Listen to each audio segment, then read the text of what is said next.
Ordinários, Ana Ramos aqui. Estamos começando hoje o nosso 6º episódio e queremos agradecer inicialmente aos nossos 2 parceiros, Valejo e Ótica Vide. E, em segundo lugar, ao meu co-host, Biel Marques. Oi, Aninha, tudo bem? Gente, para quem não me conhece, a Ana acabou de me apresentar, meu nome é Biel Marques e a gente está aqui hoje com uma convidada muito especial. Seja bem-vinda, Camila, obrigado por aceitar esse convite. Camila, começar deixando você contar um pouco da sua história aí pra gente. Muito obrigado, Ana, muito obrigado, Gabriel, pelo convite, a todo mundo que está acompanhando a gente. Meu nome é Camila Jário, eu tenho 27 anos e atualmente eu estou como vereadora no município de Campo Grande. Muita gente fala, mas como tão nova assim envolvida com política? Isso acontece porque desde muito cedo lá em casa a gente aprendeu que a política podia ser sinônimo de transformação. Veio desde o exemplo da minha avó, que se juntou com outras mulheres do bairro dela para conseguir melhorias, tanto em relação à saúde pública, quanto à construção de creche. E passou para o meu pai, que lutou no movimento estudantil para que a gente tivesse o passo livre de estudante hoje em Campo Grande. Minha mãe dentro do sindicato, minha mãe é professora de letras. Então, no almoço de domingo era comum juntar todo mundo e debater sobre política. Ou eu lembro muito bem que quando a gente saía da escola, que a gente estudava integral, meu pai pegava a gente e a gente escutava a voz do Brasil. Então, eu sempre entendi que a gente precisava se unir politicamente para transformar a vida das pessoas. Maravilhoso. Eu me identifico muito com essa história. Lá em casa a gente respira política também. Camila, conta pra gente um pouco de como começou essa sua carreira na política, assim. A gente entendeu o seu gosto por política, de onde que surgiu, mas em que momento da sua vida você falou, cara, acho que dá para mim ser vereadora de Campo Grande. Quem te ajudou na construção desse projeto? Como que as coisas começaram? E como que foi a sua caminhada da decisão de se candidatar até a sua eleição como vereadora? Gabriel, acho que não teve um momento que eu falei, olha, acho que eu vou ser vereadora. Eu sempre entendi que eu gostava de política e que eu queria fazer política. Isso porque a minha primeira campanha, que eu lembro ativamente, foi na campanha do plebiscito em relação ao desarmamento. Eu tinha 9 anos de idade e naquela época eu já fazia campanha pelo não, né? Eu era favorável ao não para não liberarem o porte de armas. Então, desde então, eu sempre me envolvi nessas questões. Logo no ensino médio, eu me envolvi no movimento estudantil, onde a gente lutava para que a gente reformulasse todo o nosso sistema de ensino. Porque para mim era inaceitável que a gente saísse do ensino médio sabendo fórmulas de química imensas e não sabia como funcionava o básico do sistema político brasileiro, por exemplo. Então, naquela época, a gente discutia até o modelo educacional, de todo mundo sentado um na frente do outro, a maneira de aprendizado, debates que estão sendo discutidos agora por conta da inserção da tecnologia. Mas foi logo que eu terminei o ensino médio que fica naquela fase da vida, o que eu quero fazer, o que eu não quero. E depois de muito relutar, eu entendi que eu queria entender um pouco mais sobre toda essa sociedade que a gente estava inserido, sobre todas as forças e movimentos sociais, e decidi entrar, então, na Faculdade de Ciências Sociais e Políticas na UFMS. Lá eu me aprofundei e me aproximei de outros movimentos sociais, a luta pelo direito das mulheres, a luta pela causa indígena, pelo meio ambiente, pelo próprio movimento estudantil. E lá, quando eu entrei na faculdade, eu achei que eu já estava me preparando para ter boas notas e conseguir ir fazer um mestrado ou um doutorado de sanduíche, que na época você fazia metade do mestrado aqui no Brasil e depois você ia para o exterior fazer.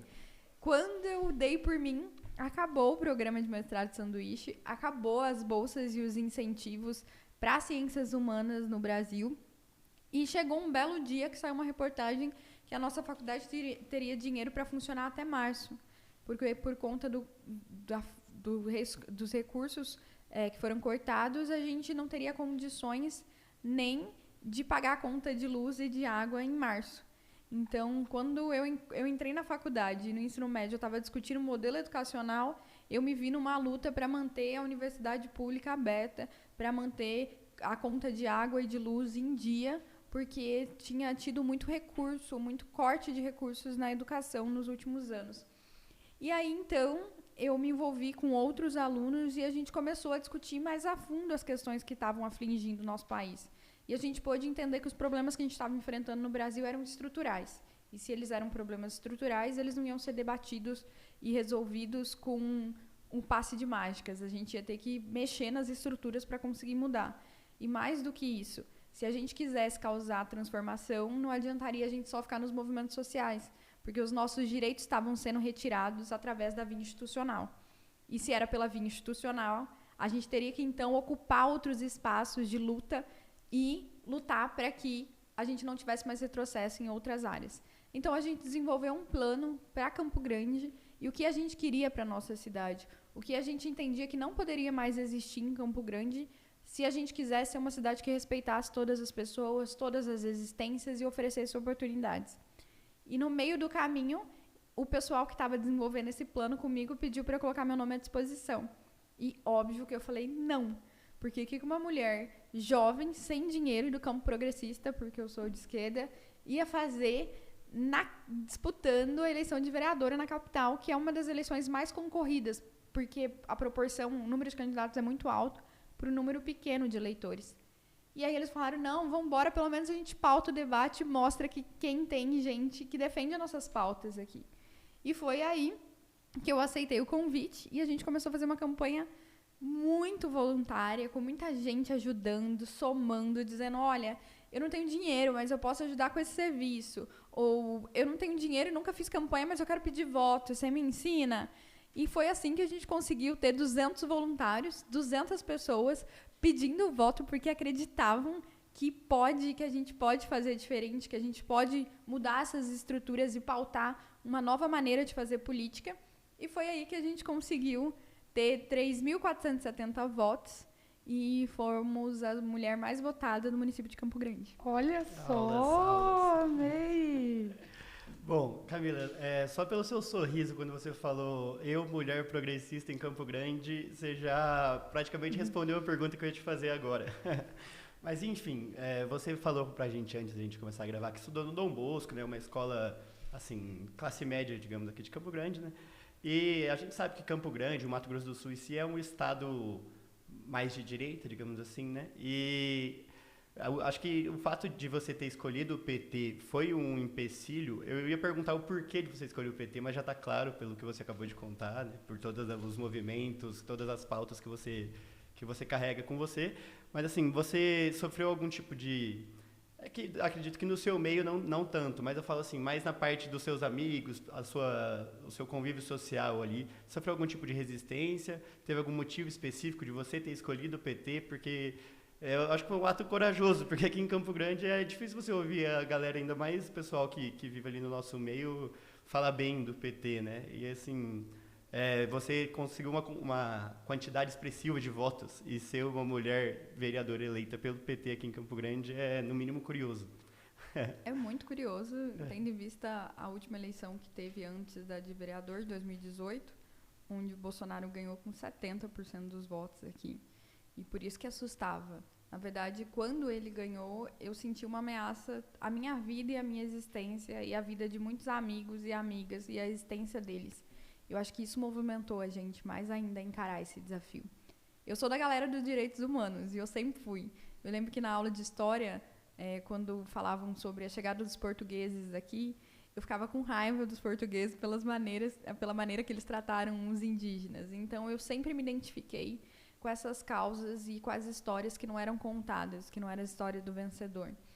E ser de esquerda no Mato Grosso do Sul é um ato de resistência, mas, ao mesmo tempo, a gente vê que, fora os rótulos de esquerda ou direita, tem muita gente que acredita que todo mundo tem que ter dignidade, que todo mundo tem que ser respeitado. E eu optei pelo PT porque, para mim, é um dos grandes instrumentos de transformação social que a gente tem à nossa disposição. É o maior partido de esquerda da América Latina. E, para mim, ser de esquerda é entender que o Estado existe para melhorar a vida das pessoas, de todas as pessoas. E para que todas as pessoas tenham a mesma oportunidade de se desenvolver. Então, seria mais próximo da linha de social-democrata. Eu entendo que a gente está inserido no sistema capitalista, entendo que ele não é suficiente, mas no momento é o que a gente tem. Então, a gente tem que lutar para melhorar a vida das pessoas através desse sistema. E aí, eu falei, o que eu vou fazer? Porque o PT é muito estigmatizado. Já teve eleição aqui que eu fui bater de porta em porta pedir voto para outros candidatos e a galera me tacou rojão. Teve gente que me xingou, nossa, pediu para eu sair corrida de casa. E aí eu decidi, então, não falar por siglas e não falar por bandeiras, mas falar sobre o que a gente queria fazer na política e sobre como a política tinha essa capacidade de transformar a vida das pessoas. E aí, através disso, a gente conseguiu muito apoio, mas do ciclo de amigos foi difícil, principalmente na época do impeachment da Dilma, que eu tinha uma posição muito clara e eu sempre fui muito briguenta. Então, teve uma época que pareceu que era nós contra o mundo inteiro. E aí são aqueles momentos que a gente se questiona, mas será que eu estou errada? Não é possível que eu esteja lendo, estudando e estou vendo uma coisa que ninguém está vendo. Então, eu fiquei muito assustada. E aí eu entendi que talvez os porta-vozes daquilo que eu acredito estavam muito marcados ou muito estigmatizados. E a gente precisaria de novas pessoas e novos quadros representando as nossas pautas e as nossas bandeiras para a gente voltar a ter credibilidade com a população. E foi isso que eu e outras pessoas no Brasil fizemos. Hoje, o Partido dos Trabalhadores é o partido que mais elegeu mulheres jovens e mulheres negras no Brasil. 1/4 da nossa bancada de vereadores é da nova geração do PT. E a gente está aí com uma votação expressiva, porque a gente conseguiu mostrar para a população que aquilo que a gente acredita e aquilo que a gente quer fazer para a vida delas é bom. E que talvez algumas pessoas possam ter decepcionado elas no meio do caminho, mas o que a gente luta é por algo muito maior que vai além de pessoas. Legal. Isso que você falou em relação aos partidos, né? Esse posicionamento que tem assim, eu não estou chegando para você e falando assim, vote no PT. Eu quero que você primeiro escute, né? Porque às vezes você chega ali exatamente com essa bandeira, já, tô aqui, eu sou 13 ou eu sou 17. Não, peraí, vamos baixar isso daqui, vamos ouvir primeiro o que eu tenho para propor. E aí você decide, não sou eu que estou falando que número e nada do tipo. Porque é aquilo que eu falei, eu sou uma pessoa que sou zero politizada, tá? Não tenho... Já até falei, às vezes eu ficava, cara, às vezes por ser neutra eu tomava bomba que nem era minha. Mas eu vejo que as pessoas elas também têm muito essa dificuldade de parar, de fato, para ouvir o que às vezes, né, nem conhece. Uma das coisas, quando a gente foi abrir o podcast, quando a gente falou, estava até lá na minha landing, eu falava assim, não, um dos motivos é porque eu quero realmente conhecer coisas e sair da minha bolha. Então, para a gente, como jovem, é muito importante, igual a gente estava falando. Tem muita gente que realmente não sabe sobre política. Eu sou uma pessoa que extremamente leiga. O básico do básico eu não sei. Mas é muito importante ter essa questão da representatividade de uma mulher também, né? Hoje, você falou, você foi a mais votada aqui do Estado, a vereadora mulher mais votada do Estado. Então, você tem levantado uma bandeira extremamente importante. Ontem a gente falou também sobre isso, alguns casos de mulheres, né, nesse setor político. E eu queria saber de você. Você se vê escutada lá dentro? Você vê que você tem um poder mesmo de falar, de se posicionar? Ou ainda assim tem essa questão das pessoas te silenciarem ou simplesmente ignorarem, perder por maioria, por ser mulher? Ana, eu sempre fui uma mulher que estudei muito sobre a participação das mulheres na política. Então, eu já tinha vivenciado, através da leitura e de outras conversas com parlamentares que estão há muito mais tempo na política, como a Benedita da Silva, Margarida Salomão, eu já tinha aprendido, a própria Simone Tebet, como eles se comportariam. Então, eu acabei desenvolvendo algumas técnicas e algumas armas de uma maneira de conseguir fazer com que tudo que eu falasse lá dentro realmente fosse respeitado. E, infelizmente, como eu sou a única... Eles me escutam muito, porque a opinião que eu estou transparecendo lá é de parte da população que não está sendo representada. Então, até hoje, eu tive muito apoio. É lógico que dá um trabalho muito grande, que às vezes a gente tem que ficar explicando questões óbvias. Então, antes de apresentar o projeto, é sempre uma aula para entender e mostrar a importância. Quando se eu apresentasse para você, por exemplo, que é mulher, você, na hora, iria sacar e ia conseguir entender. Mas qual que é a máxima disso tudo? Primeiro que política não é um assunto fácil, apesar de impactar até na água que a gente bebe, a gente sabe que não é uma coisa muito simples porque envolve tudo, e se envolve tudo tem várias áreas. Nem eu que sou especialista, por exemplo, nisso, sei de tudo, mas a gente sempre está aprendendo. E outro ponto importante, quando a gente fala da participação das mulheres na política, a gente fala sobre a participação de várias pessoas e várias realidades na política. Porque o que a gente está fazendo lá dentro? Nada mais do que representando os anseios e os desejos da população e pensando soluções para os problemas que as pessoas enfrentam no dia a dia. Se eu tenho uma visão de mundo sendo representada lá dentro, a gente não vai conseguir produzir soluções para as mais diversas realidades que estão inseridas lá dentro. Então, eu, enquanto mulher de classe média, branca, dificilmente, sozinha, vou conseguir pensar as dificuldades que uma mulher negra da periferia, que precisa pegar ônibus todo dia para conseguir trabalhar de doméstica, passa. Se eu não sentar com essa mulher e ouvir o que ela tem a me dizer, e ouvir o que ela precisa para que a gente consiga melhorar um pouco a vida dela, dificilmente a gente vai conseguir produzir alguma coisa. Então, a política é um exercício contínuo de ouvir o próximo, mas mais do que isso, se a gente quiser uma sociedade mais justa e menos desigual, a gente vai ter que pautar a questão da igualdade e representatividade dentro dos espaços de poder.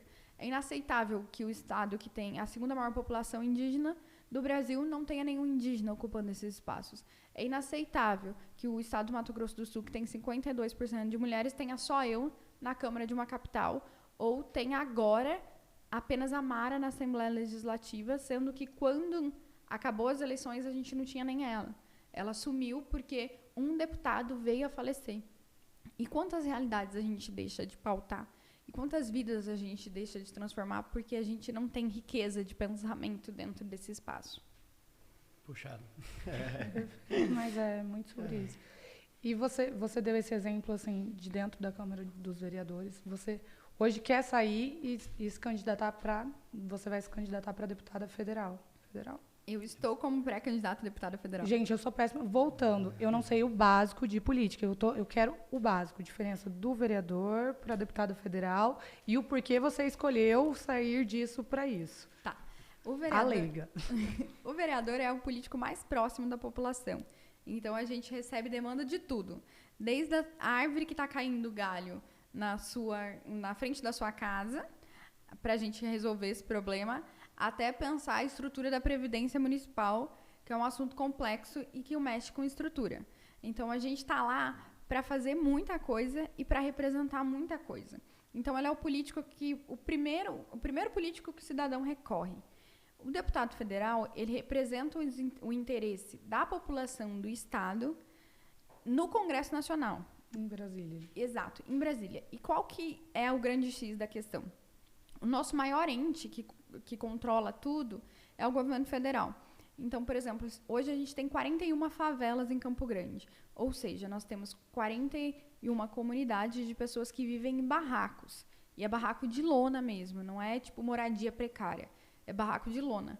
O que acontece? Para a gente conseguir superar esse déficit habitacional, a gente precisa de um grande investimento público.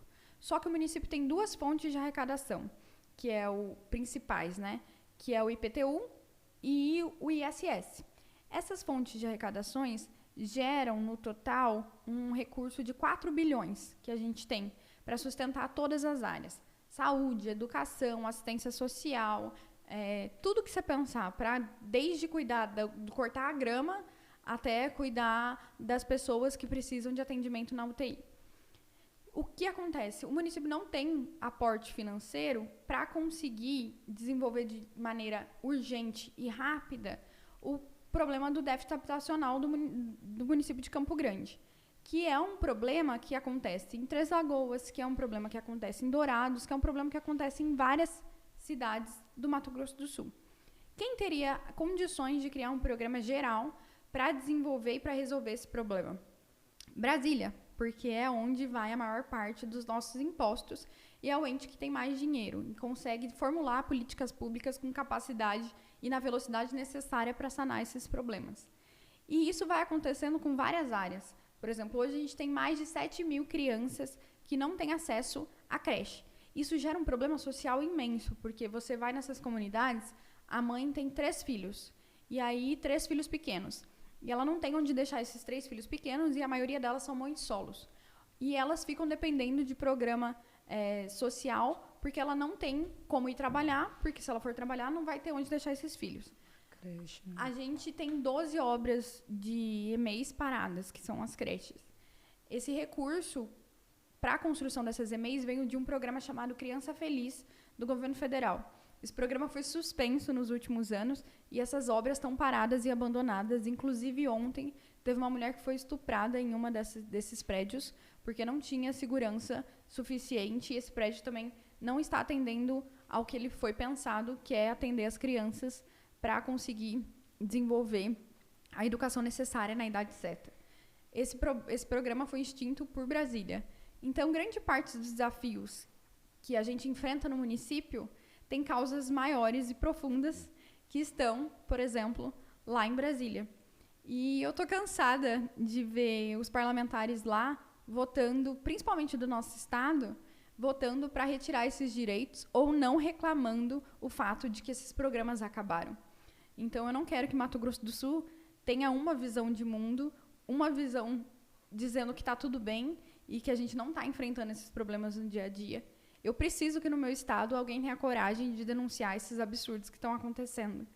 E quando me fizeram um convite para sair pré-candidata de novo, eu falei, gente, uma eleição de novo, eleição é cansativa.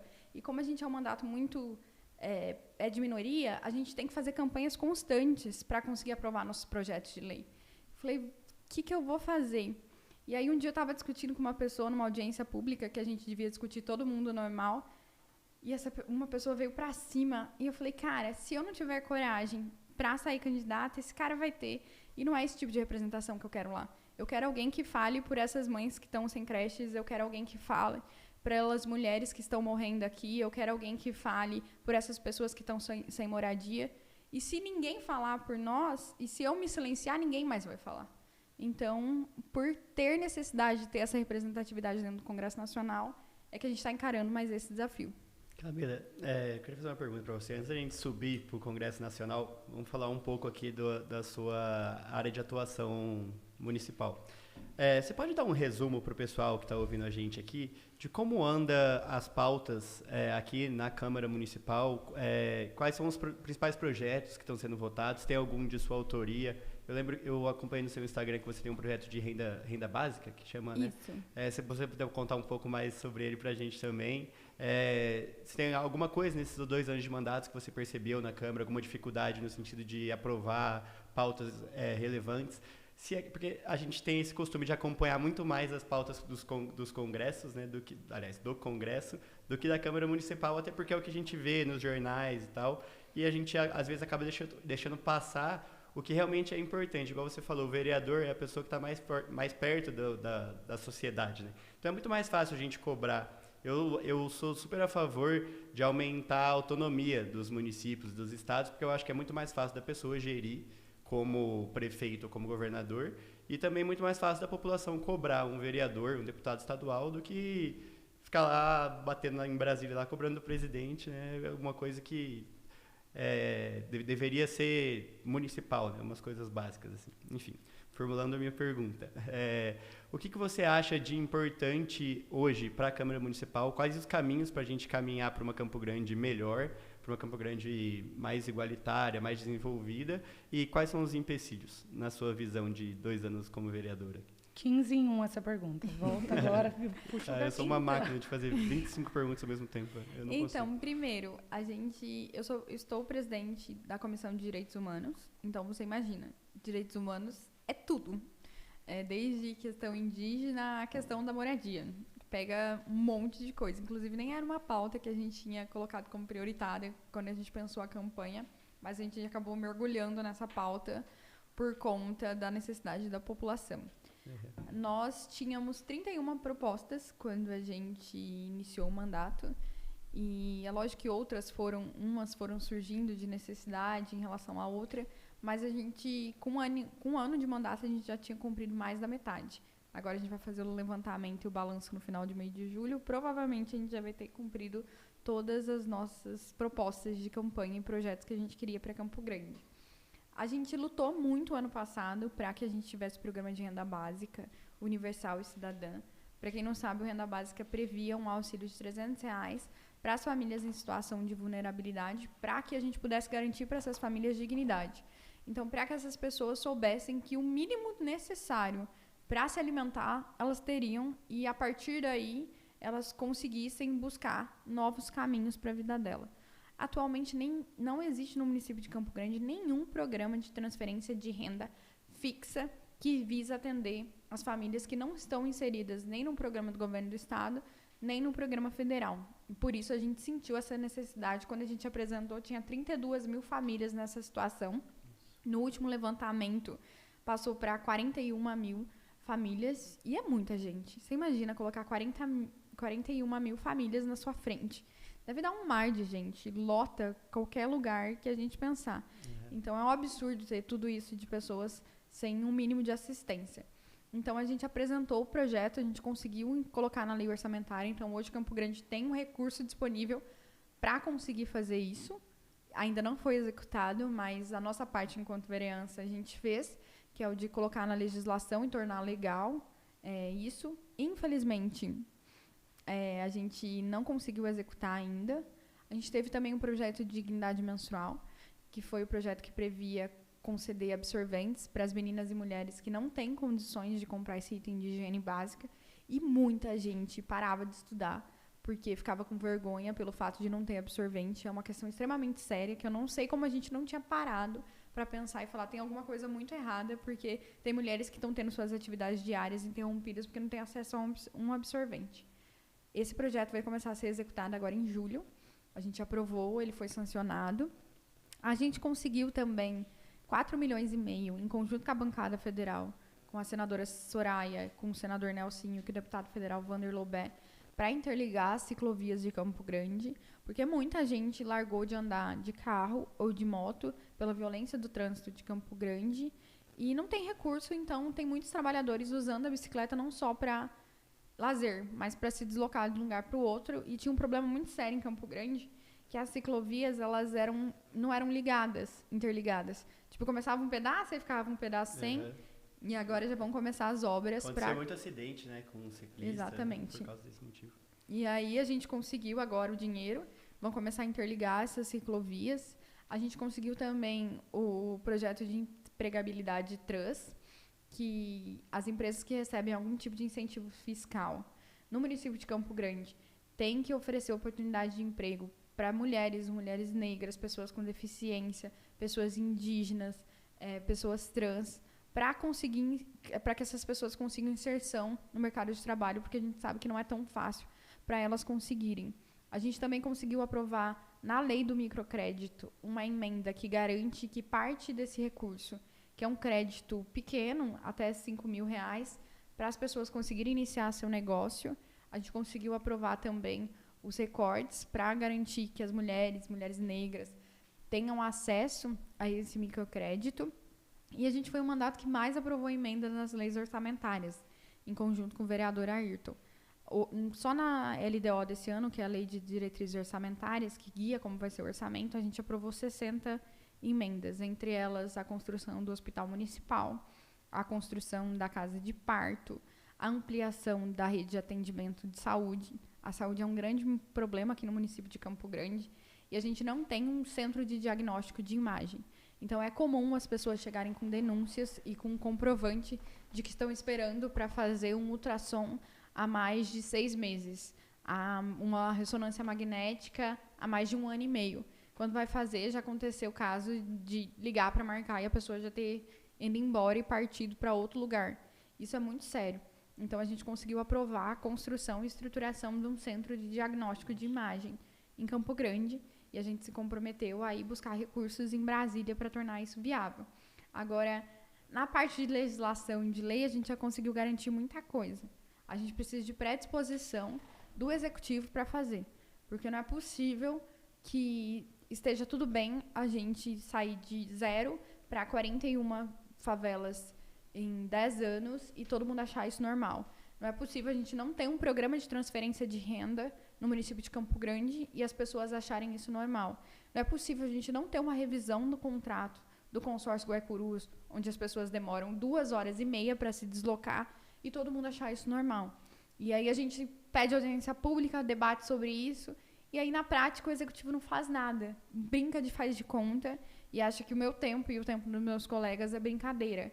Então é um esculacho total e falta mais disposição deles para executar as coisas. E executar com seriedade. Eu sei que não vai dar para resolver o problema das 32 mil famílias de uma vez, mas vamos iniciar e aí com o tempo a gente vai conseguindo aumentar.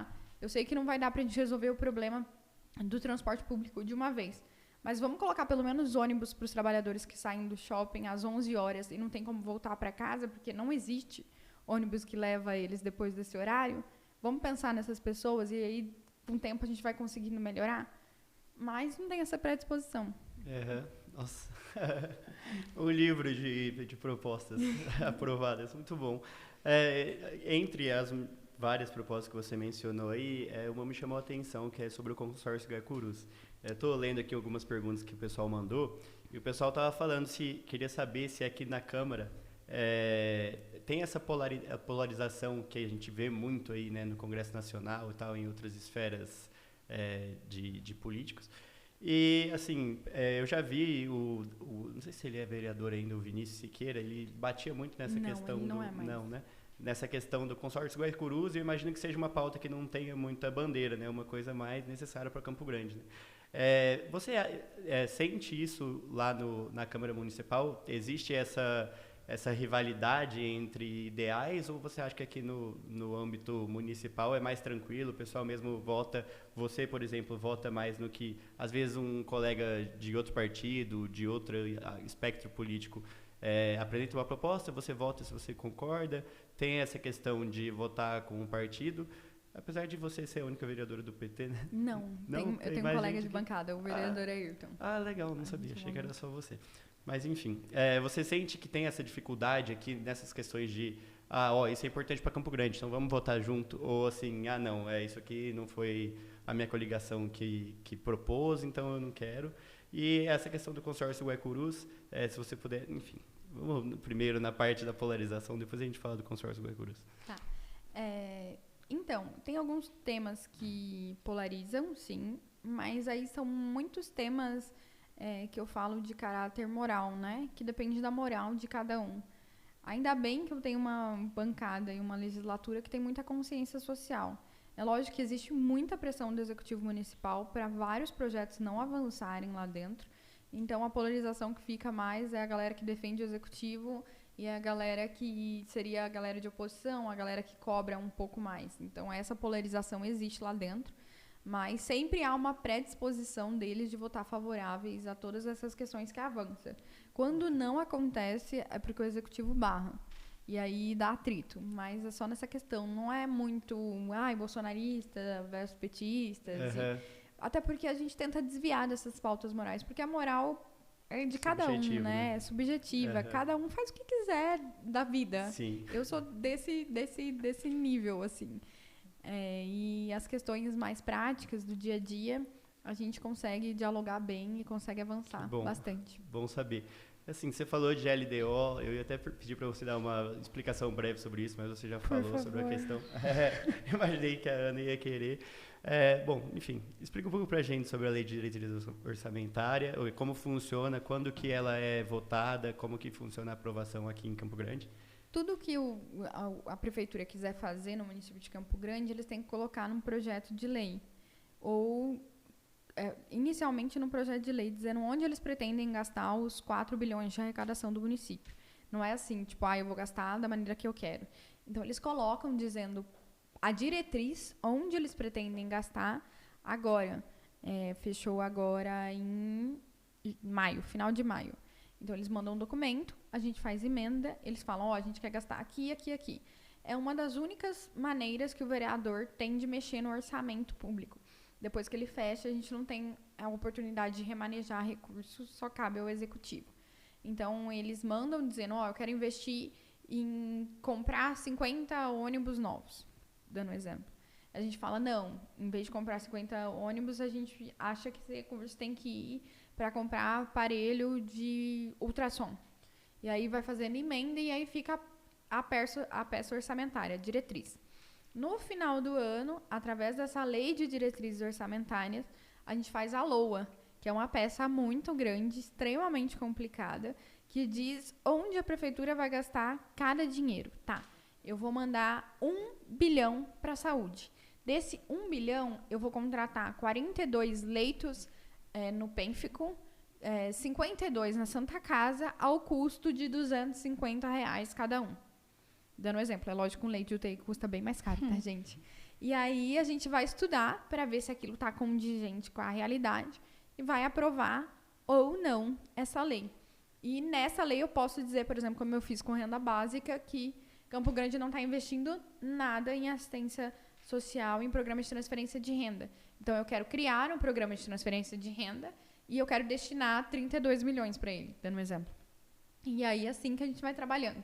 E dentro dessa margem de erro que a prefeitura trabalha. É lógico que o executivo pode remanejar conforme a necessidade, mas aí eles têm que pedir autorização para a Câmara para conseguir fazer esse remanejamento. É tipo um planejamento financeiro. É um orçamento, né? Quando você vai construir uma casa. Sim, legal, né? Eu aprendi faz pouco tempo sobre isso.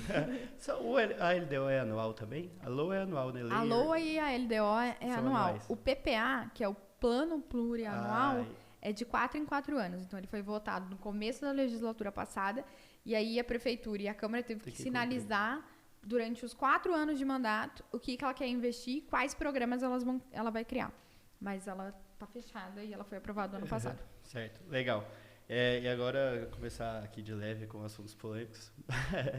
Explica pra gente um pouco, Camila, como funciona um consórcio e por que o consórcio Guaicurus está sendo tão assim, visado nos últimos anos, qual o problema, como que a gente pode solucionar essas questões?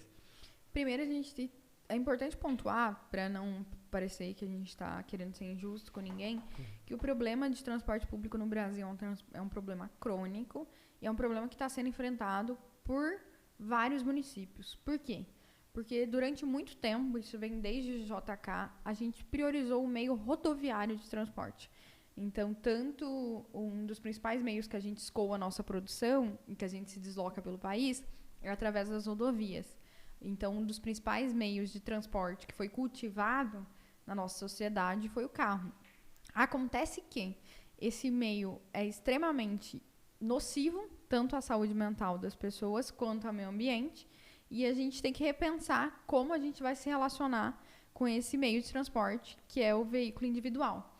As cidades não comportam que cada habitante tenha seu próprio veículo e saia ocupando um espaço gigante na via para conseguir deslocar uma pessoa. Isso torna o trânsito lento, isso aumenta a poluição, isso aumenta o nível de estresse. Aumentando o nível de estresse, a gente tem um aumento, inclusive, com gasto de saúde pública, porque essa pessoa vai se tratar no SUS depois. Isso é um ponto. Então, várias cidades no mundo, inclusive na América Latina, porque a gente sempre pega exemplo da Europa, mas vamos pegar na América Latina, estão repensando o seu modelo de transporte. Durante muito tempo, o transporte público foi um modelo extremamente rentável, onde as pessoas faziam para ganhar dinheiro mesmo e para conseguir ficarem ricas. O que acontece? Com o tempo, e não investiram na qualidade desses serviços, né? Quem pegava ônibus há 10 anos atrás, como eu, já levou muito não na cara e ficar debaixo de chuva porque o ônibus estava lotado e o transporte e o consórcio não disponibilizava mais ônibus para ir. Esses eram empresas individuais, na época aqui em Campo Grande tinha Aviação São Francisco, tinha várias concessionárias e cada uma administrava uma região da cidade. Era basicamente isso. Eles juntaram e formaram um consórcio. E esse consórcio fez um contrato com a prefeitura de 22 anos, na época do Nelsinho. Se as coisas mudam de um ano para cá, por exemplo, o celular que lançou 2 anos atrás está totalmente defasado. Com a mudança desse mundo, que é totalmente fluido, as coisas se tornam obsoletas muito rápido.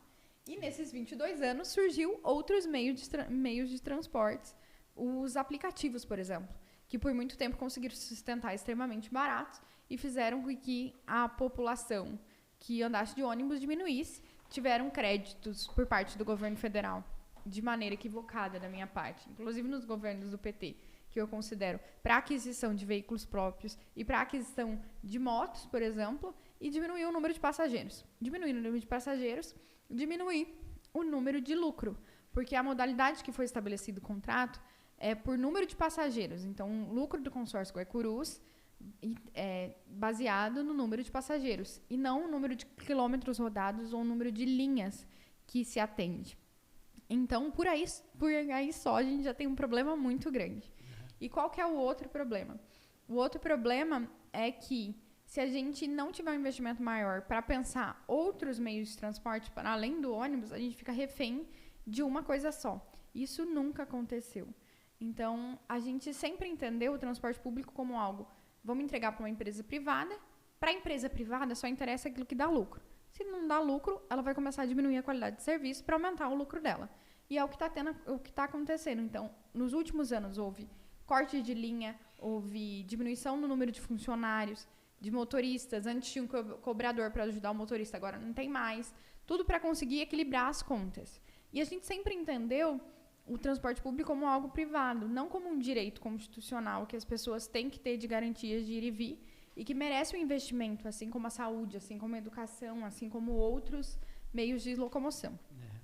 Hoje em dia existem modalidades e aditivos contratuais que poderiam ser feitos para tentar melhorar essa qualidade, mas ninguém quer revisar o contrato, nem a prefeitura e nem o consórcio Guaicurus. Por exemplo, essa questão de mudar a arrecadação ao invés de número de passageiros, que está dando prejuízo, para quilômetros rodados, é uma alteração simples, que eu estou falando há mais de um ano para as pessoas fazerem, que cidades que têm um transporte público melhor aplicam, e ninguém faz nada, não querem fazer. Então, a gente fica sempre naquela cobrança diária de, atrasou o ônibus tal, pensou não sei o quê, mas se a gente não pensar, a gente vai fazer o ônibus como prioridade, tá bom, o ônibus vai ser prioridade do município, então vamos asfaltar todas as ruas que passa a linha de ônibus. Vamos fazer com que o ônibus chegue mais perto das pessoas para que uma mulher que dá aula à noite não precise andar 8 quadras longe do ponto. Beleza. Vamos colocar um ponto de ônibus decente para a população de Campo Grande, porque um pedaço de pau debaixo de sol a pino não é um ponto de ônibus decente. E tem que ser no lugar adequado também, né? Não no meio da rua, igual acontece. Exatamente. Fizeram lá na Brilhante, né? Tem um ponto de ônibus lá no meio da rua, todo mundo reclama. Exato. Mas eu acho que algumas coisas a gente vai acostumar. Vamos tratar o ônibus como prioridade, vamos fazer corredor de ônibus em toda a cidade. E aí vai ter que tirar espaço de estacionamento de carro.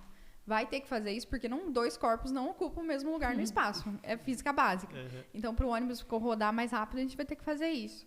E a gente está fazendo aos poucos isso, tem muita resistência, mas é toda uma mudança de mentalidade social.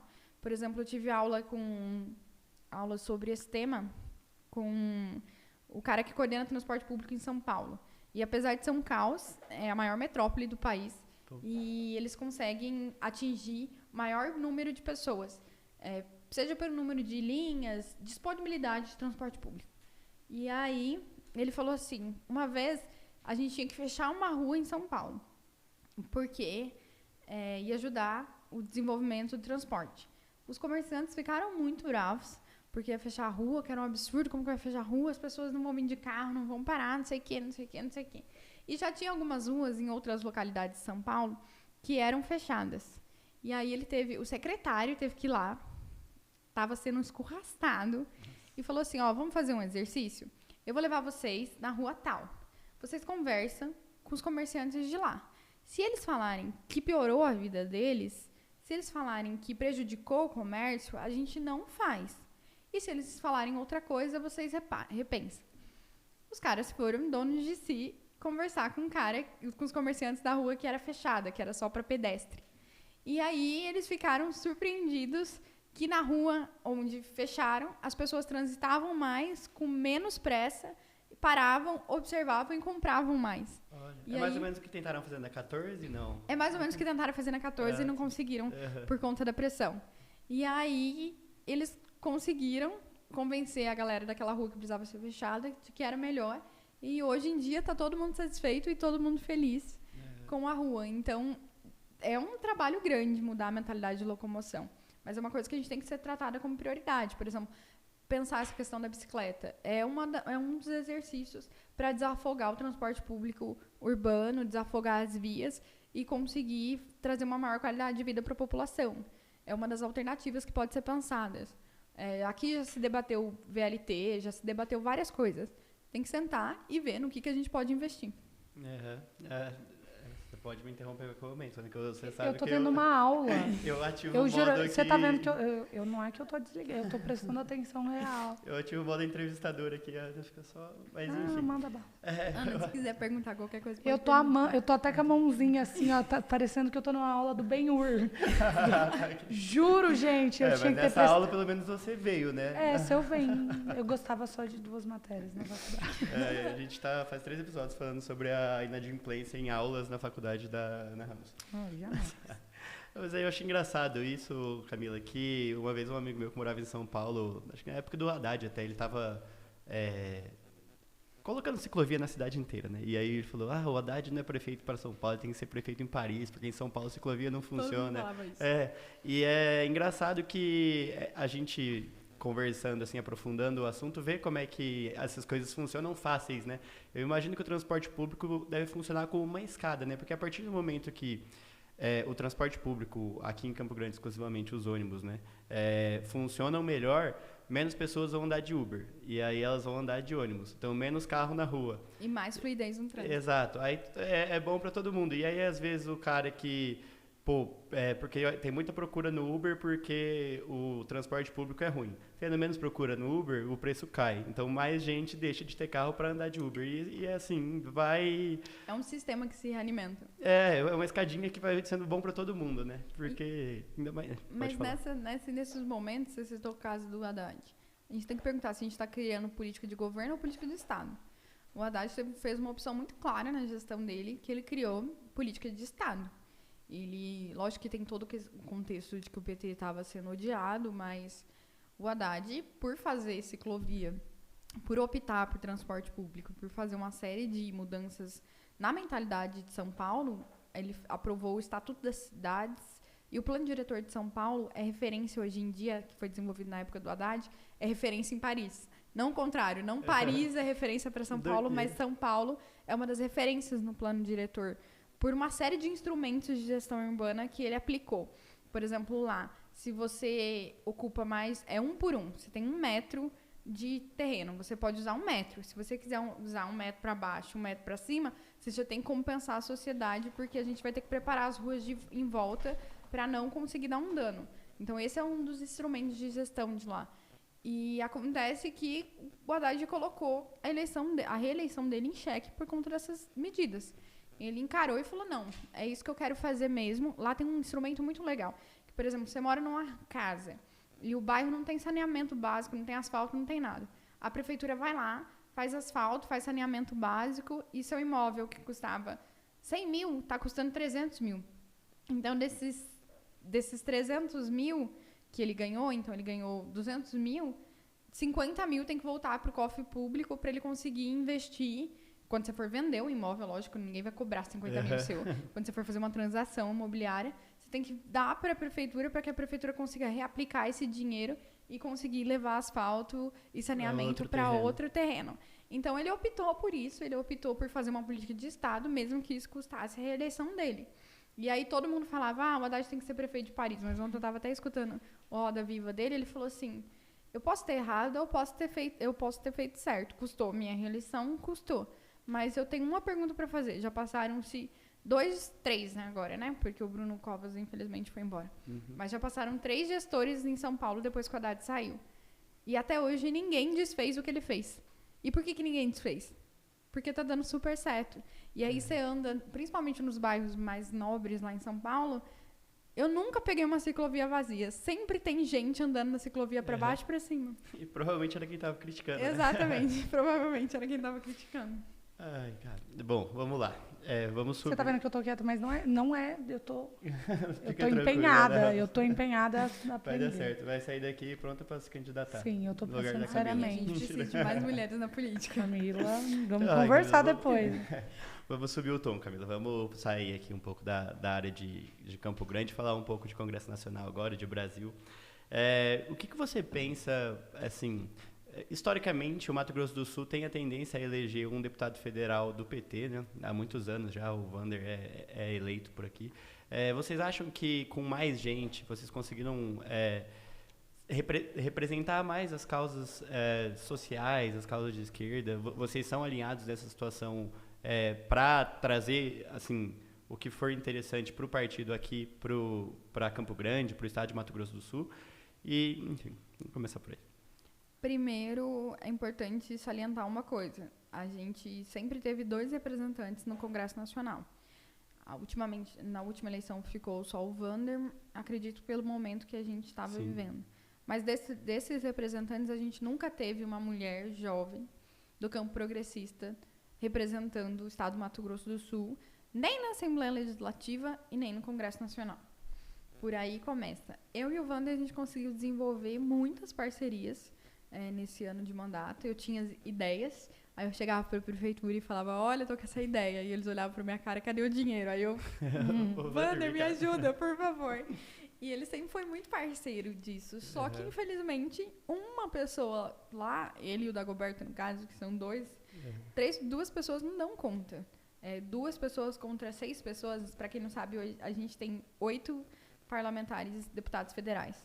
É muito pouco. Então, a gente precisa de alguém, enquanto o Vander está lá na Comissão de Ciência e Tecnologia, alguém com essa visão de Estado precisa estar lá na Comissão de Finanças e Orçamento pressionando para a reforma tributária, que é um dos grandes X para a gente conseguir se desenvolver nacionalmente.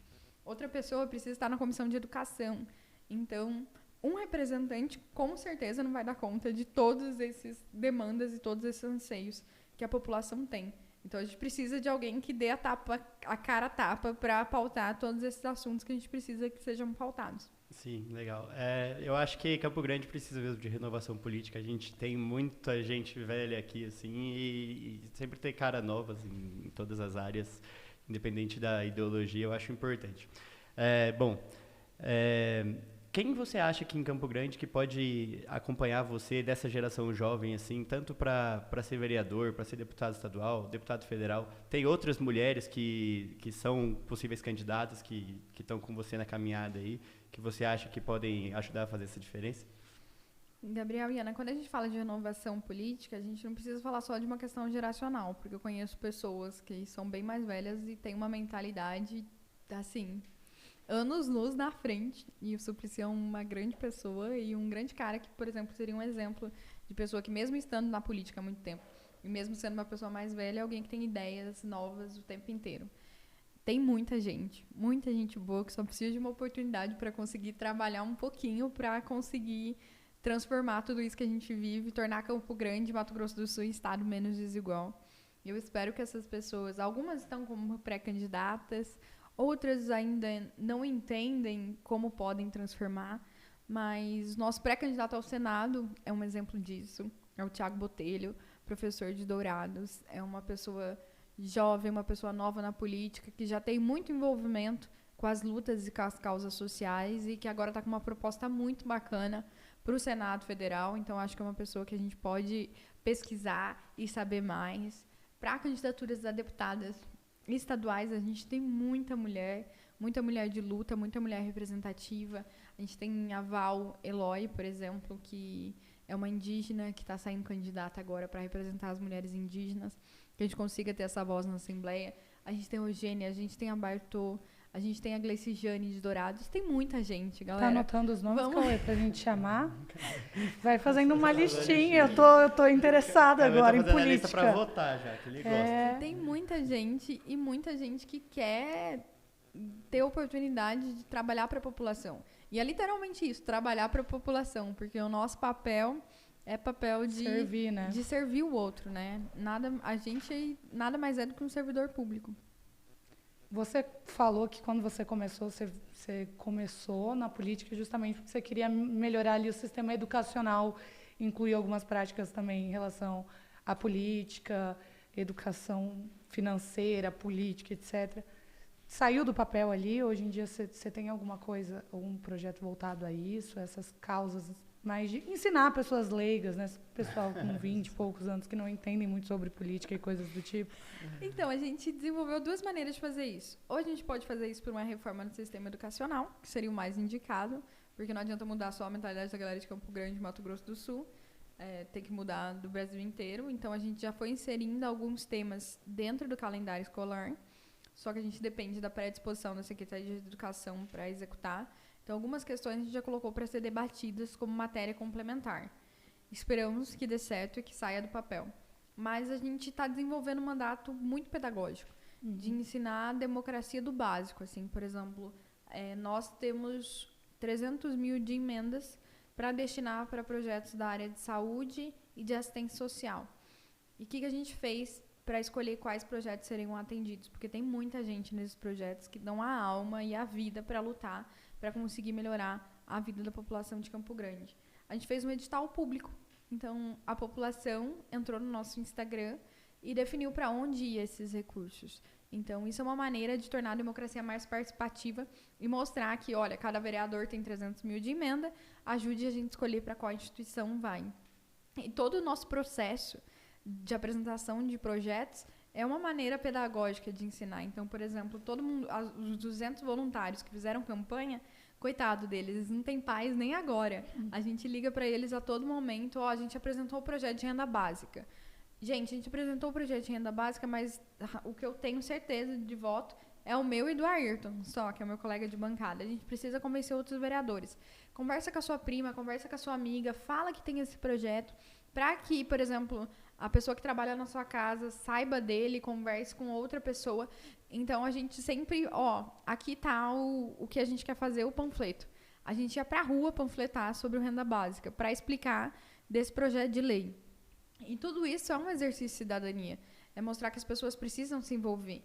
E aí, em último, essas pessoas se movimentavam, se organizavam e começavam a pedir para os vereadores votarem junto com a gente através e favorável a esse projeto. Então, pautar e acompanhar o que está acontecendo na Casa Legislativa é uma forma de envolver mais as pessoas. Por exemplo, essas explicações sobre esses temas, a gente fazia, que a gente não fez no último mês, a gente vai fazer ainda, a prestação de conta mensal do nosso mandato. Então, tudo que a gente fez, tudo que a gente pretende fazer e tudo que a gente tinha planejado fazer, mas não fez, porque, sei lá, surgiu uma outra pauta bomba no meio do momento, porque em política acontece isso também. E a gente explica tudo que a gente fez e pergunta para as pessoas o que elas querem que a gente faça no próximo mês. Então, isso é um exercício de cidadania, um exercício de envolvimento também. Transparência e cooperação, né? Você parar para ouvir eles e realmente trabalhar em cima disso. Então, a gente vai fazendo isso e vai, aos poucos, mostrando. Então, a gente sempre explica, tanto para os meus colegas que estão lá na casa, quanto para qualquer pessoa que chega para conversar com a gente. Então, antes de esperar que o sistema educacional mude e trate disso na sala de aula, a gente já vai nas escolas e faz palestra, né, sobre como a gente pode juntar pessoas e causar impacto positivo na sociedade. Sim. E é assim que a gente vai movimentando as coisas. Maravilhosa. Posso? Vai, fica à vontade. Aproveitar que eu tô com duas perguntas. Uma das coisas que a gente falou até antes de começar o podcast é que você é uma pessoa que teve formação, né, nesse meio das ciências políticas e que você comentou com a gente que tem pessoas que hoje, né, ocupam cargos que não têm conhecimentos básicos, que para você aprendeu ali talvez no seu primeiro semestre, segundo semestre, e que ainda assim você tira dúvidas deles, etc. Como você acha que deve ser feita essa preparação dentro desses cargos? Eles mesmos têm que, por conta própria, se preparar, se informar antes de se candidatar ou não? É lá dentro mesmo, na prática, e deixa arder. Esse é um debate filosófico muito interessante, que há anos a gente debate. Tinha algum filósofo, acho que era Aristóteles, que dizia que só os intelectuais, que no caso seriam homens e não era qualquer intelectual, que eram os detentores de saber, que deviam cuidar da coisa pública. É um conceito completamente elitista, porque a gente exclui aquele princípio básico de várias vivências e várias realidades sendo representadas lá dentro. Então, eu acho que não, a gente não tem que fazer com que só pessoas especialistas ocupem esses lugares, porque senão a gente vai excluir muita gente. Por exemplo, o Ayrton, meu colega de bancada, ele não tem nenhuma formação na área, mas ele é um cara que trabalhou de sol a sol, pegou ônibus lotado e que me ensina todo dia. Então, alguns debates mais sérios e mais profundos ele não consegue fazer. O que eu acho que a gente tem que fazer é equilibrar, pegar essas vivências diárias, pegar algumas pessoas que se especializaram, colocar essas pessoas juntos para debater e para conseguir pensar soluções para as coisas. E dentro do legislativo, a gente tem vários instrumentos para preparar essas pessoas. Eu mesma, mesmo estando na área, por exemplo, questão de orçamento público, eu sempre debati macroeconomia. Qual é a vocação central do Brasil? Qual a matriz fundamental que deve ter investimento prioritário por parte do governo federal para a gente conseguir se tornar um país independente economicamente para brigar de igual para igual com grandes potências. Bom, foi isso que eu estudei a minha vida inteira, minha faculdade inteira, porque é esse debate que eu gosto de fazer. De repente, eu comecei a lidar com as minúcias e com as pequenezes do orçamento público. E eu falei, o que eu vou fazer? Eu fui para Brasília, fiz curso, aprendi e eu quero entender mais sobre isso. E existe essa disponibilidade, existe esse recurso, a Câmara até ajuda alguns cursos que a gente quer fazer. Então, a gente pode ir se preparando, assim, ao longo do mandato. Eu acho que falta um pouco de incentivo. Eu acho que deveria haver um incentivo maior por parte dos gestores da Câmara para que outras pessoas também se especializem. E quanto mais a população cobrar, mais essas pessoas que não são da área ou não se especializaram vão correndo atrás desse conhecimento, sabe? Então, eu acho que as coisas dão para se ajustar no meio do caminho. Mas aí a gente tem outro problema. Por exemplo, eu fiz estágio lá em Brasília, no Congresso Nacional. E a gente tem uma equipe técnica muito forte lá. Eles ajudam os deputados a se tornarem deputados. E eles têm um estudo lá dentro, na CEFOR, que é a Secretaria de Formação da Câmara Federal, que se você pega um parlamentar que é totalmente cru, que nunca passou por nenhum outro sistema parlamentar, ou nunca foi vereador, nunca foi deputado estadual, nunca nada, ele demora 2 anos, no mínimo, para conseguir entender o funcionamento do parlamento. Então, assim... Logo em seguida acabou, né? Exato, logo em seguida acabou. Então, essa história de que 4 anos dá pra gente fazer Muito tudo na tempo. política é balela, assim, é um mito que a gente tem que derrubar. Porque, por exemplo, vou dar um exemplo de uma emenda que eu consegui com o Vander para a juventude de Campo Grande, que depois foi para a formação, 1,5 milhão. Quando eu pedi ela, eu estava na faculdade, demorou 1 ano, ela chegou. Aí, quando chegou no ano que eu estava na eleição, ela chegou no cofre público no ano das eleições, não podia mexer, porque era ano de eleição, você não pode executar e criar nenhum programa novo em ano de eleição. E eu comecei a discutir sobre como seria a aplicabilidade dela 6 meses depois de eleita. Olha o tempo. Foram quase 2 anos e meio só para conseguir mexer com uma emenda que chegou. Então, as coisas são morosas e essa história de que 4 anos dá para fazer é quem não entende de acompanhamento de ciclo de política pública. Então, por exemplo, a lei das cotas. A gente só está conseguindo avaliar o que ela causou no Brasil agora, 13 anos depois que ela foi implementada. Então, é muito tempo e é muita análise de dados de comportamento social para a gente conseguir saber se uma política pública realmente teve efeito. Então, a gente precisa entender que a gente tem que ter uma meta inicial e aí, dentro dessa meta inicial, a gente tem que ter indicadores do meio para ver se está tendo desenvolvimento e só depois a gente vai fazer uma avaliação de política pública. E quando tudo isso está desenhado e estruturado, fica mais fácil, inclusive, para o próximo gestor que assumir, conseguir saber se ele vai acabar e extinguir com o programa porque não deu certo ou se ele vai aperfeiçoar. É isso que eu ia falar, provável que vocês comecem muita coisa e deixem pro pessoal executar. É o que mais acontece, né? Exato, infelizmente. Camila, você falou que você estudou muito macroeconomia e tal, e eu queria entrar nesse tópico com você. Assim, a grosso modo, né, dá para falar que a esquerda ela é conhecida por ser muito social e pouco econômica, e a direita, assim, pouco, quando eu falo pouco econômica, se preocupa muito com social e pouco com economia. E a direita, ao contrário, se preocupa muito com economia e pouco com social. Óbvio Mata que o povo de fome. É óbvio que não é assim, tem muita gente de esquerda que se preocupa com a economia, muita gente de direita que se preocupa com o social também, enfim.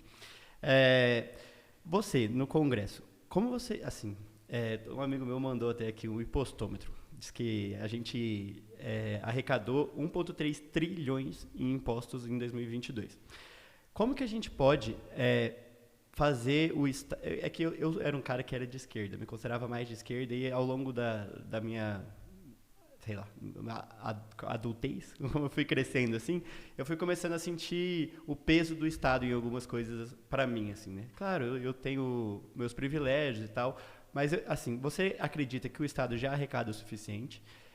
Como você acha que a gente pode ser mais efetivo nas nossas políticas públicas sem onerar mais o contribuinte, independente de que classe for?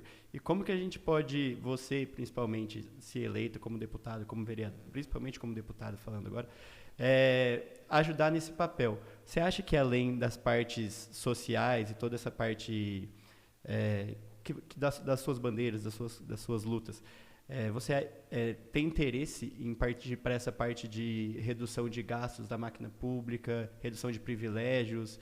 Eu estava puxando aqui uma lista hoje de manhã, né, para trazer para a entrevista.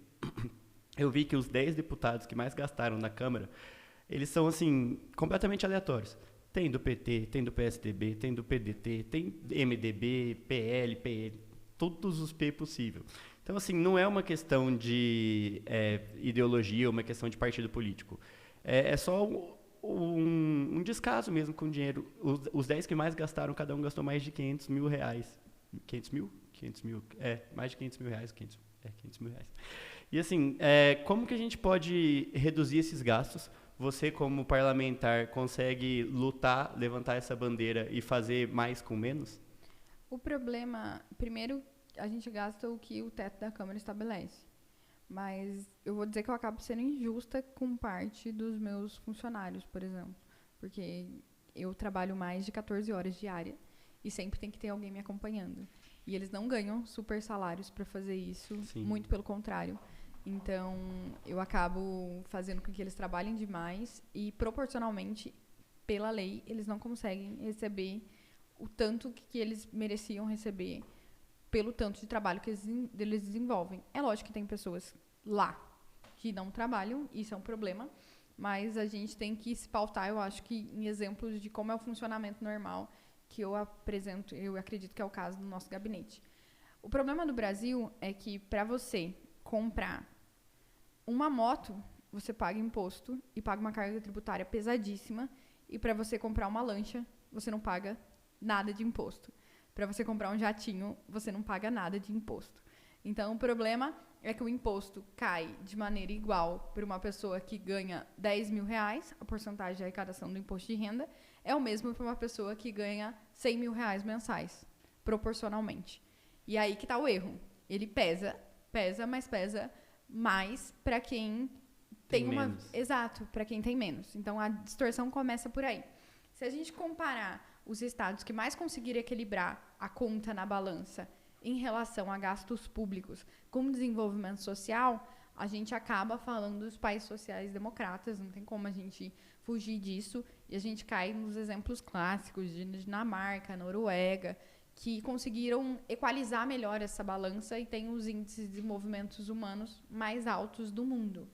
E se a gente pegar a arrecadação desses países, é muito maior do que a carga tributária que incide sobre os brasileiros. Qual é o problema? O problema é você receber seu salário, pagar o imposto de renda e ainda ter que pagar, exato, e ainda ter que pagar a escola particular para o seu filho e ter que pagar a saúde particular. Sim. Tem alguma coisa que está errada, que não está fechando aí. E aí, o que pesa mais? Tá, vamos então diminuir, zerar, deixar cada um à mercê da própria sorte, que é, no caso, por exemplo, o sistema de saúde pública dos Estados Unidos. Se você toma um tiro e não tiver dinheiro, tu vai tirar a bala no mercado clandestino, porque senão você não vai tirar a bala de dentro de você. E aí a gente tem um imposto mínimo, mas também o Estado é mínimo para esses serviços. Ou a gente consegue cobrar para que a pessoa que já paga o imposto de renda, paga o imposto sobre o consumo, que é um absurdo hoje em dia, a gente tem imposto sobre o consumo. Porque a gente paga imposto desde do absorvente até a carne que você está comendo. E são itens básicos para a sobrevivência. Uma coisa dessa não devia nem estar sendo taxada, né?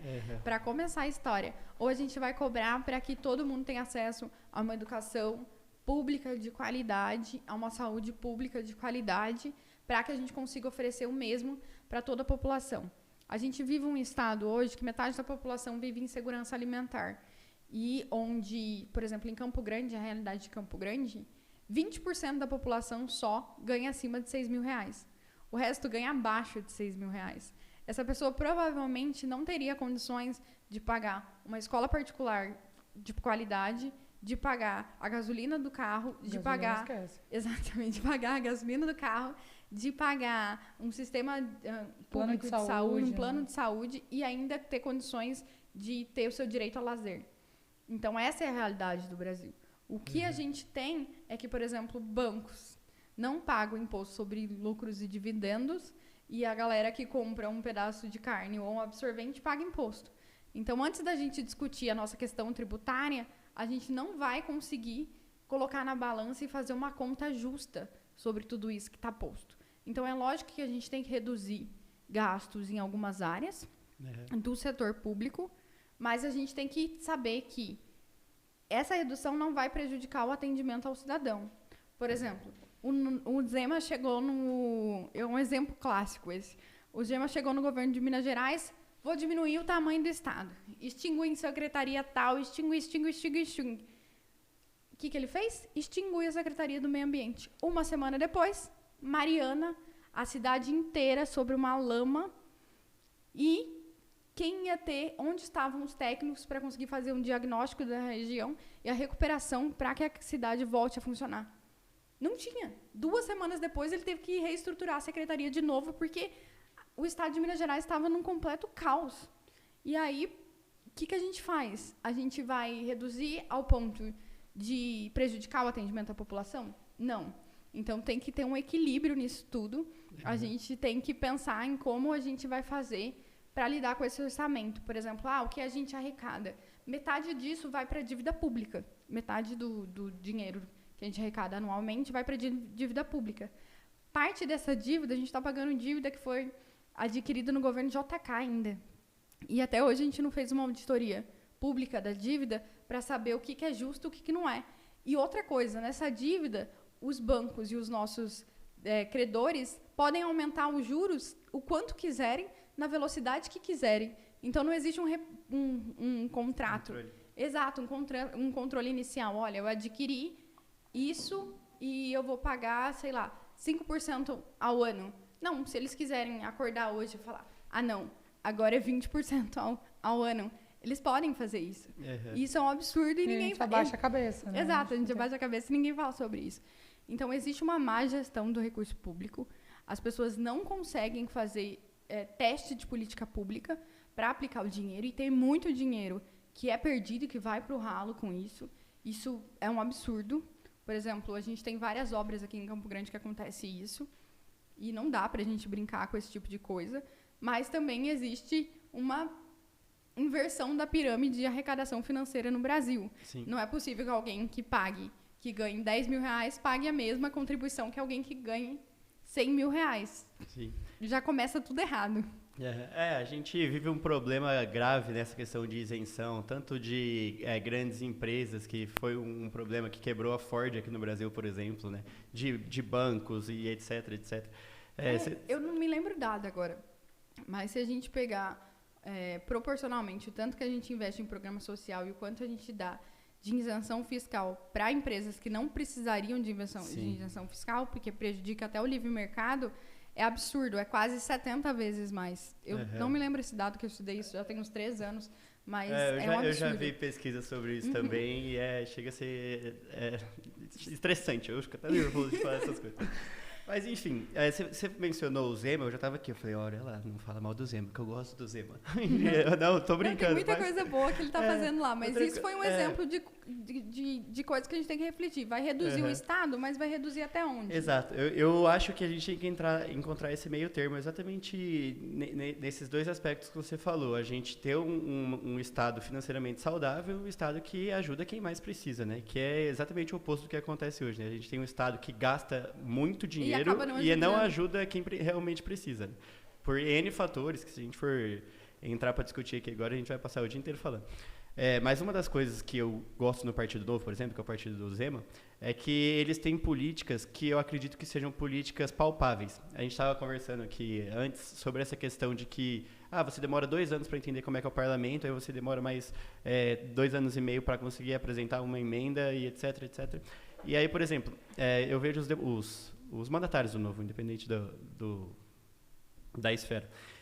Eles têm essas políticas de corte de privilégio, corte de gasto, corte de gabinete e tal, são contra o fundão. Eu queria saber a sua opinião, primeiramente, sobre essa questão do fundo eleitoral.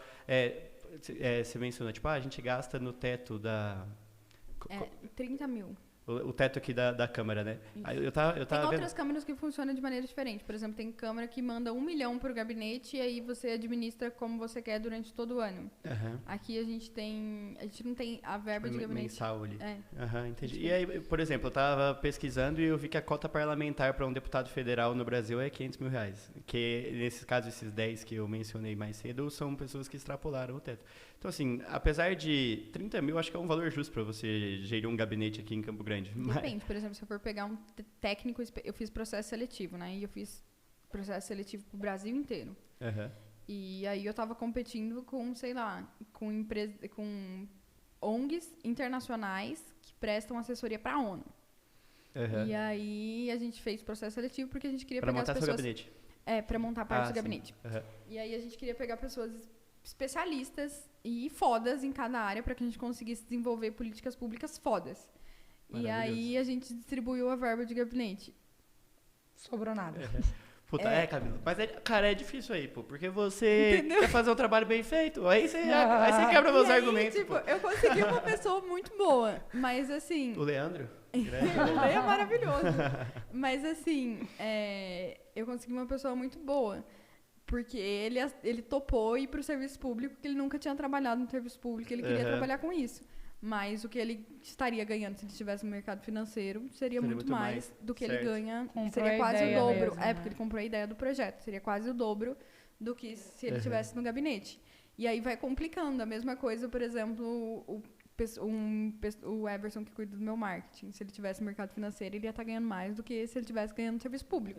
Então, partindo do princípio de que se você quer melhores coisas, você tem que remunerar muito bem, acaba atrapalhando essa Concordo. questão. Entendeu? Aí, por exemplo, aqui no Mato Grosso do Sul, se a gente pegar o deputado que mais gasta da bancada federal, o que mais gastou há 2 anos atrás foi o Vander. Mas se a gente paralelamente pegar o deputado que mais trouxe recursos para o Estado, foi o Vander. Então, é um paradoxo muito... Sim. Agora, tem pessoas que eu falo, puta, que absurdo, esse dinheiro tá indo... Por água abaixo. Exato, por água abaixo. Então, a gente tem que ter um equalizador de critérios de funcionamento, assim. Você acabou com o meu argumento, mas vou fazer ele mesmo assim. Não, porque eu tava vendo aqui, ó, top 1, Jéssica Salles, do MDB do Acre. Ela gastou... Dos 520 mil que ela gastou 421 mil, praticamente 79% em propaganda. Ela ficou fazendo propaganda do mandato. Então, assim, cara, isso é uma coisa que me emputece muito, cara. Porque a pessoa tá lá pra representar quem votou nela e ela gasta 420 mil reais. Em vez de ela gastar 420 mil reais e fazer um bom serviço, e aí, consequentemente, o mandato dela vai ser ecoado ali... Ela gasta em propaganda, porra. O que a gente tem que fazer com essas pessoas? A gente tem que não eleger elas. Exato. Entendeu? Então, assim, voltando lá no comecinho da nossa conversa. Quem que tá na lista aí, que eu fiquei curiosa? Cara, você ficou...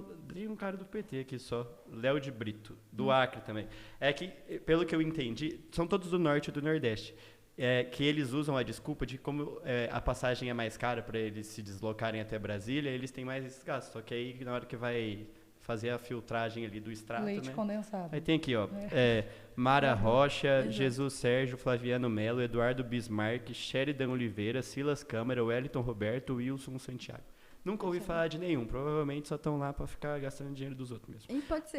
Mas aí, por exemplo, tudo que eu faço, eu tenho que prestar conta. Sim. Por exemplo, a nota de gasolina que eu coloco no carro, eu tenho que colocar a placa do carro e entregar a nota para a prestação pública da Câmara. E aí, mesmo assim, acontecem algumas distorções. E se a gente falar dos poderes que não são fiscalizados? Sim, tragédia. Entendeu? Porque você consegue me fiscalizar e, fez uma cagada dessa, daqui 2 anos você não me reelege, ponto, acabou, minha vida política, eu vou cuidar e vou fazer outra coisa da minha vida. E aí, por exemplo, quando a gente pega as questões... do Exército Brasileiro comprando caviar. Eu nunca vi caviar na Câmara, pelo amor de Deus. E aí, quem que vai fiscalizar aquilo lá? E outras, são pessoas que você não pode nem não falar assim, vou demitir você porque você não prestou pro trabalho.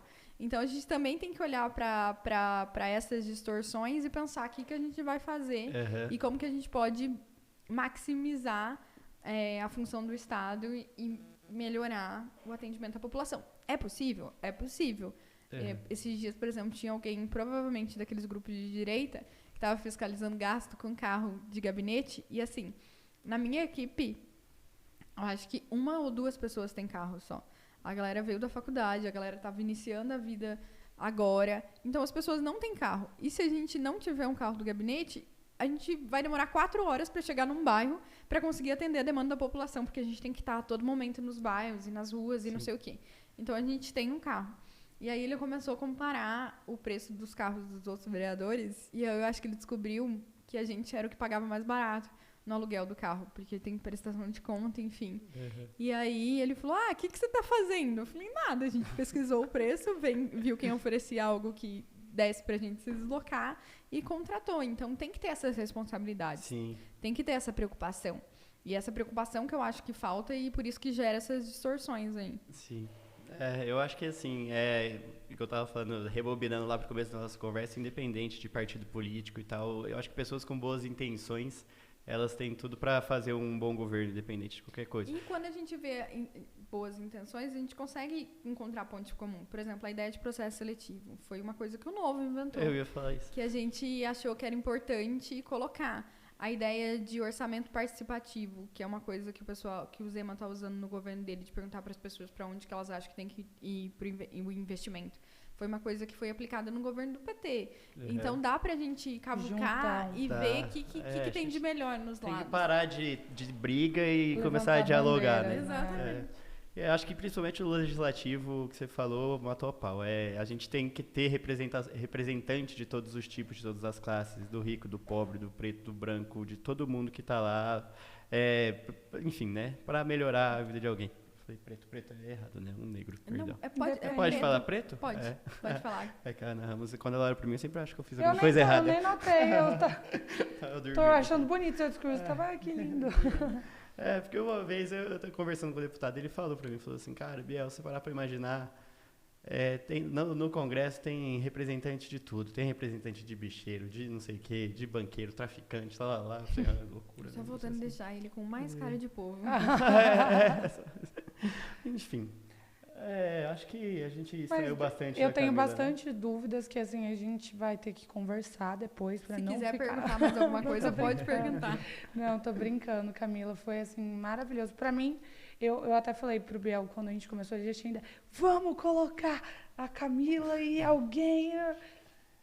Cara, pelo amor de Deus, não vamos falar de política. Eu tenho medos, assim. E para mim, assim, foi realmente um aprendizado, tá? Eu falei para você desde antes das câmeras estarem ligadas, que eu ia ficar bem quietinha aprendendo. E realmente é exatamente o propósito que a gente tinha também, né, Biel? Da gente ouvir as pessoas, dar voz, aprender. E foi maravilhoso. Amei muito mesmo, não conhecia. Com certeza, você plantou uma sementinha para eu começar a estudar mais, entender um pouco mais sobre isso. Tem um site, galera, que é muito bom e muito didático, que tem várias contribuições voluntárias de várias pessoas que produzem conhecimento nessa área, que chama Politize. E, assim, é muito simples, muito didático. Então, se você tiver alguma dúvida, sei lá, sobre bancada feminina, coloca lá, bancada feminina.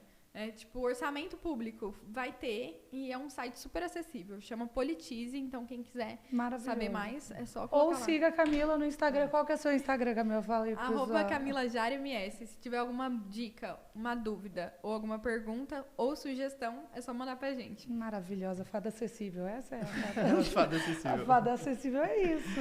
Ai, Camila, meu Deus, eu queria tanto ficar 5 horas conversando aqui, mas eu estou sendo... A gente pode marcar um dia uma conversa de boteco. Adoro, essa é a nossa boteco, preferida. Boteco e Ana, a gente é expert. Boa. A gente sabe mais de boteco do que de podcast. Mentira. Mas enfim, a gente vai ficar por aqui. Muito obrigado, Camila, mais uma vez por ter aceitado o nosso convite. O papo foi extremamente educador. Parabéns pelo trabalho que você tem feito na câmera aí. Desejo muito sucesso nessa nova empreitada aí, que dê tudo certo.